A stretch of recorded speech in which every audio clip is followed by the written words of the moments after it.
Hi, I'm Michael Walker with this week's episode of Speaking Social Justice from the Justice and Peace Office. So this week, why don't we have a talk about housing? Housing and cost of living, one of those two is what people will name as the biggest issue going on right now. And it's very closely related. Like, it depends which way you cut it. Housing, for people on mortgages, I just read this morning, housing is half of people's disposable income. I mean, it's this crazy situation we've got into where people are spending so much of their income onto housing. Didn't have to get this way, and it was with the best of intentions. Everyone believed that there was rising prosperity, but somehow very large numbers of people, depending on how you cut it, maybe a third, maybe a half of the population is not enjoying the ride right now, and particularly young people.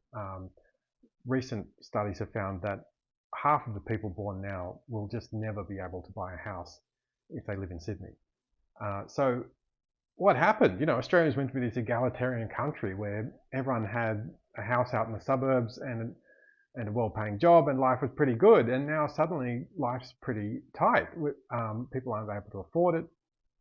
And governments, I've got to say, don't really have an answer or a path out of this. I'm not questioning that governments are trying to do something about it. The proposals that are being put forward are just really tinkering around the edges. Just because of the scale. Like, it's like, oh, we're going to build, even if it is a large number, like hundreds, thousands of new dwellings, it's still not putting a dent in the size of the problem. And I think the only way we can get ourselves out, well, there's two ways. One would be to artificially reduce the prices of dwellings, and no government's going to do that because, you know, a third of the population are owner-occupiers. That's all. They've got most of their wealth tied up in their house.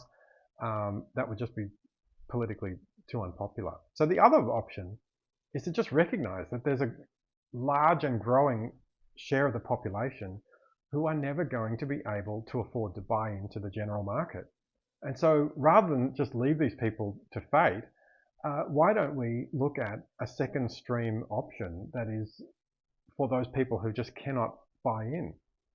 So that's why I think it's worth looking at large-scale, publicly funded housing. Because when it's publicly funded, a lot of the constraints that apply to private housing construction don't apply.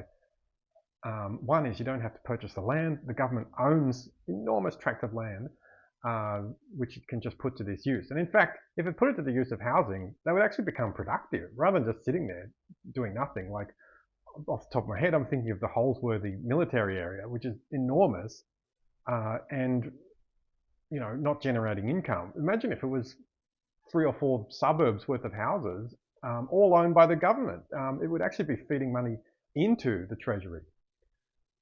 So land is not an issue. And then, you know, obviously government wouldn't have to pay any of the taxes that it charges onto housing. So it would actually, and it would retain all of the benefits. There's analogies to this. So think of the metro train line that's being constructed through Sydney right now. So the state government bought the locations for the various stations on the metro line, and above all of them, it put this enormous office tower, which it owns. It might sell it, who knows, but the money that's going to be made out of those towers put above the stations goes back into the coffers of the state government. It's brilliant. And they got the idea from Hong Kong, by the way, where the MTR owns all of the shopping centres that are built around the train station.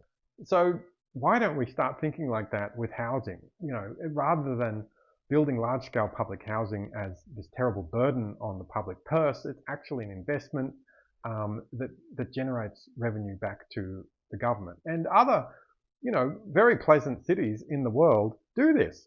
Look at Singapore. 78% of people in Singapore live in public housing, and it's a nice place to live. Like, we have this idea because we haven't built public housing in such a long time that public housing is unpleasant or dirty or run down. Yeah, because it is, because all of the public housing here is 40, 50, 60 years old. If we were building it now, it would be quite pleasant to live in. So that's something we would like to put out there as a policy initiative. Like, why doesn't government start looking at housing as a critical problem that needs a social, like, society-wide solution? Just as in their time, Medicare was needed as a society-wide solution, HECS was needed, superannuation was needed. it's time to look again at public housing.